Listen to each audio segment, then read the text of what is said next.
అందరికీ నమస్తే అండి. యాక్చువల్లీ జీఎస్టీ అనేది చదవడానికి, చెప్పుకోవడానికి, వినడానికి చాలా చిన్న పదం. కానీ దాని లోపలికెళ్ళి అర్థం చేసుకుంటే మాత్రం చాలా మహాసముద్రం. అసలు జీఎస్టీ పర్పస్ ఏంటి? దాన్ని ప్రభుత్వం ఎలా ప్రవేశపెట్టింది? ఈ కౌన్సిల్ మీటింగ్స్ జరిగే కొద్దీ దాన్ని ఏ విధంగా మారుస్తూ వస్తోంది? ఎటువంటి కొత్త వాటిని జీఎస్టీ పరిధిలోకి తీసుకొస్తోంది? వాటి స్లాబులు ఎలా మారుస్తోంది? ఇవంతా కూడా వినే కొద్దీ సామాన్యుడి గుండెల్లో రాయి పడుతుంది. అయితే జీఎస్టీ మీద ఉన్న అవగాహన కొంచెమే ఉంటుంది. కానీ సోషల్ మీడియాలో వచ్చిన మెసేజ్లో జరుగుతున్న రకరకాల ప్రచారాలు చూసి అవునా, నిజమా అనుకునేంత వరకు వెళ్తుంది. నిజానికి అంటే జీఎస్టీ మీద నేనేమి పెద్ద నిపుణుడిని కాదు. నాకు తెలిసి జీఎస్టీ మీద కరెక్ట్గా అవగాహన ఉన్నవాళ్ళు, ఆ సబ్జెక్ట్లో ఉన్న ఆర్థిక నిపుణులు, సీఏ చదివిన వాళ్ళకి మాత్రమే బాగా తెలిసి ఉండాలి. సాధారణ జర్నలిస్టులకో లేదా సాధారణ పౌరులకో లేదా సాధారణ దీని మీద దృష్టి పెట్టాలి. ఒక 4-5 రోజుల పాటు పూర్తిగా దృష్టి పెట్టి కంప్లీట్గా స్టడీ చేస్తే ఇప్పుడు వరకు జరిగిన కౌన్సిల్ మీటింగ్స్ అన్నీ తీసుకొస్తే అసలు జీఎస్టీ బిల్లులో 2017 జూలై 1వ తేదీన అనుకుంటా కదా అది అమల్లోకి వచ్చింది. సో అప్పుడు ఈ బిల్లులో ఏమేమి యాక్సెప్ట్ చేశారు, ఏం ఆమోదించారు అనేది చదివితే బహుశా మనకు అర్థమవుద్దేమో. అప్పుడు వరకు ఉన్న ట్యాక్సుల విధానాన్ని తీసేసి మొత్తం గూడ్స్ అండ్ సర్వీస్ ట్యాక్స్ అని తీసుకొచ్చారు. దీనిలో యాక్చువల్లీ మన కడుపు నింపుకోవడానికి ట్యాక్స్ లేదు, పన్ను లేదు దేశంలో. బియ్యం కొంటే పన్ను లేదు, కూరగాయలు కొంటే పన్ను లేదు, పాలు కొంటే పన్ను లేవు. కానీ ఎప్పుడైతే అవి బ్రాండెడ్లోకి వెళ్తాయో అప్పుడు దానికి పన్ను పడుతుంది. అది ఇక్కడ సమస్య. బ్రాండెడ్లోకి వెళ్ళేసరికి దానికి ఖచ్చితంగా కొంత కమర్షియాలిటీ యాడ్ అవుద్ది, బిజినెస్ యాడ్ అవుద్ది. కాబట్టి అది ట్యాక్స్ పరిధిలోకి వస్తుంది. బ్రాండ్లోకి వెళ్ళేవాడు కాస్త డబ్బులు ఉన్నవాడే కదా. బ్రాండ్ కాస్త లగ్జరీలోకి వెళ్ళొచ్చు. లగ్జరీకి వెళ్తే ఇంకా ఎక్కువ ఉంటుంది. మనం జీఎస్టీ స్లాబులు చూసినా సరే 28%లో ఉన్నాయి ఏంటి, 28% స్లాబ్లో ఉన్నాయి ఎక్కువ లగ్జరీ ఐటమ్స్, లగ్జరీ కార్లు, లగ్జరీ మోటార్ సైకిళ్ళు, సిగరెట్లు. అంటే పెద్దగా అవసరం లేదు. బాగా బలిసినవాడు, బాగా ఉన్నవాడు, బాగా సంపాదించుకున్నాడు కొనుక్కుంటాడు కాబట్టి వాడు ఎంతైనా ట్యాక్స్ కట్టగలడు అనే ఉద్దేశంతో వేశారు. సో ఇది ఆప్షనల్, ఇది వాడకపోయినా పర్వాలేదు, జనాలకి ఇది అవసరం లేదు, వాడారు అంటే వాళ్ళు ఖచ్చితంగా ట్యాక్స్ కట్టాల్సిందే అనుకునేవి ఆ స్లాబ్లోకి వేశారు. 18%లో కొంత ఈ 5 స్టార్ రెస్టారెంట్లు అవి ఇవి కొంత ఇది వేశారు. సో ఈ మధ్య ఇప్పుడు కొత్తగా చర్చనీయాంశం ఏంటంటే జీఎస్టీ 55వ కౌన్సిల్ మీటింగ్ జరుగుతున్నప్పుడు పాప్కార్న్, సాల్ట్ పాప్కార్న్కేమో ఒక రేట్ అంట, షుగర్ యాడ్ చేసిన పాప్కార్న్కేమో ఒక రేట్ అంట. అది ఏంటది కెరామిల్ అంటారు కదా, దానికి నార్మల్ పాప్కార్న్కి ఒక రేట్ అంట. 5%, 18% అట్లా స్లాబులు మార్చారు.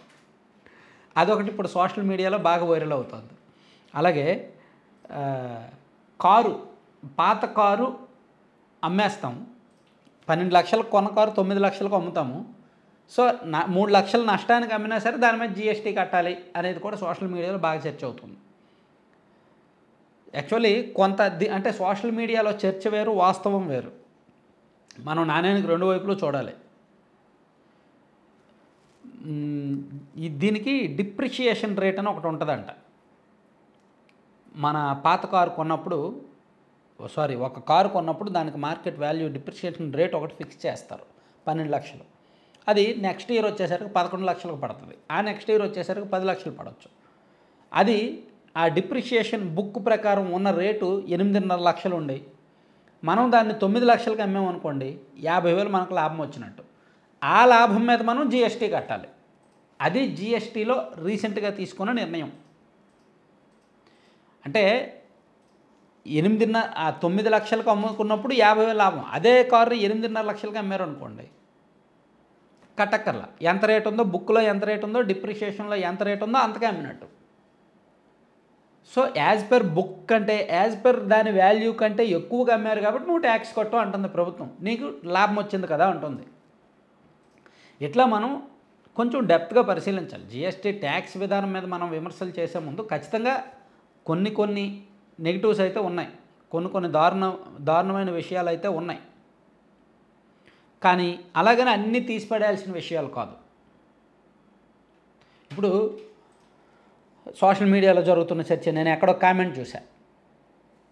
ఒక మంచి ఉద్యోగి, ఉన్నత స్థాయిలో ఉన్న ఉద్యోగి, మంచి సంపాదన ఉన్నవాడికి సంవత్సరానికి 30% ట్యాక్స్ కడతారు. వాడు కాస్త లగ్జరీ లైఫ్ అనుభవించాలంటే ఇంకో 28% జీఎస్టీ కట్టాలి. అంటే సుమారుగా 28% జీఎస్టీనో, 18% జీఎస్టీనో, 12% సుమారుగా ఒక 20% జీఎస్టీ కట్టాలి. రకరకాల వస్తు సేవలు వినియోగించుకుంటాడు కాబట్టి. అంటే ఇన్కమ్ ట్యాక్స్ రూపంలో 30%, జీఎస్టీ రూపంలో 20% పోతే అతని సంపాదనలో 50% ట్యాక్సులకే పోతుంది కదా అని చాలామంది లెక్క. సో అతను ఆ 30% ట్యాక్స్ కట్టగా మిగిలిన డబ్బులతో లగ్జరీగా జీవించలేదు అనుకోండి. కేవలం బియ్యం కొనుక్కొని, కూరగాయలు కొనుక్కొని, పాలు కొనుక్కొని మాత్రమే జీవించాడు అనుకోండి, జీఎస్టీ కట్టక్కర్లేదు.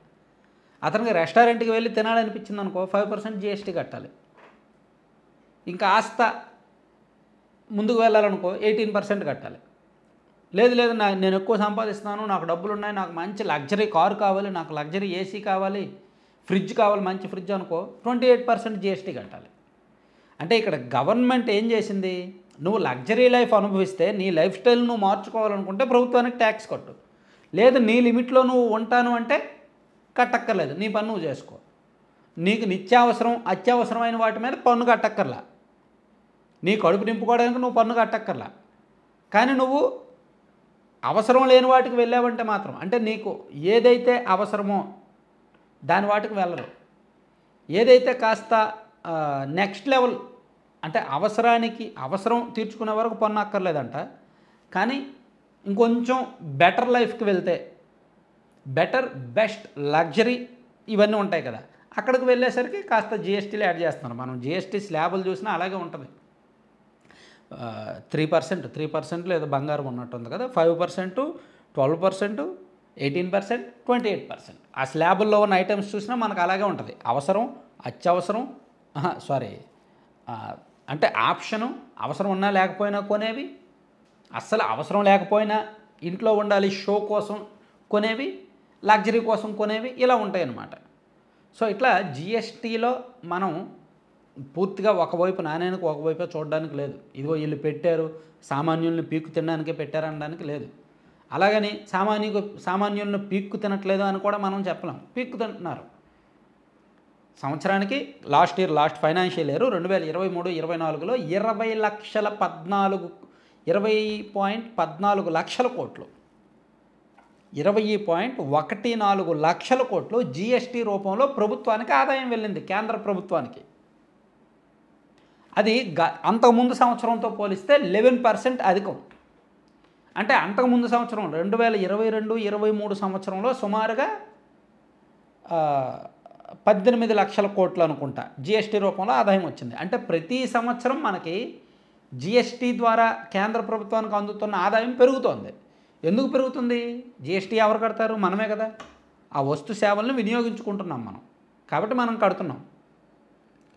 మనం ఒక పెన్ను కొంటాం, నార్మల్గా సాధారణ పెన్ మీద పెద్దగా ఉండదు, కాంపోజిషన్ డీలర్లో ఉంటారు. మనం ఒక బ్రాండెడ్ పెన్నుకి వెళ్ళేసరికి, ఒక పెద్ద బ్రాండెడ్ పెన్నుకి వెళ్ళేసరికి పన్ను కడతాం, ఖచ్చితంగా జీఎస్టీ కడతాం. ఇంకా పెన్ను కావాలి, హైయెస్ట్ నాకు ఈ పెన్ను కూడా చాలదు, 100లో ఉన్న పెన్ను కాదు, నాకు వేలల్లో లక్షల్లో ఉన్న పెన్ను కావాలంటే దానికి జీఎస్టీ అలాగే ఉంటుంది.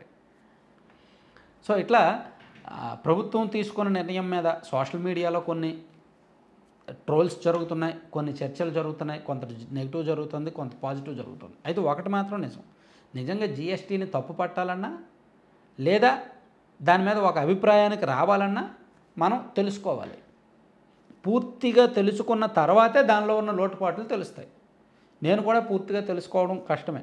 నేను ఈ వీడియో చేసే ముందు ఒక 2-3 మాట్లాడి దాని ద్వారా వచ్చిన అవగాహనతో చేశాను. అంటే ఎందుకంటే ఆవేశంగా సోషల్ మీడియాలో ఇష్టం వచ్చినట్టు మాట్లాడుతున్నారు, జీఎస్టీ అలాంటిది, జీఎస్టీ ఇలాంటిది, జీఎస్టీ అది ఇది అని. మన లైఫ్ మనం జీవిస్తున్నప్పుడు మనకేమీ ఉండదు. లగ్జరీ కావాల్సినప్పుడు, కోరికలు పెరిగినప్పుడు మాత్రమే ఉంటుంది. అదొక్కసారి అర్థం చేసుకుంటే చాలు. Thank you.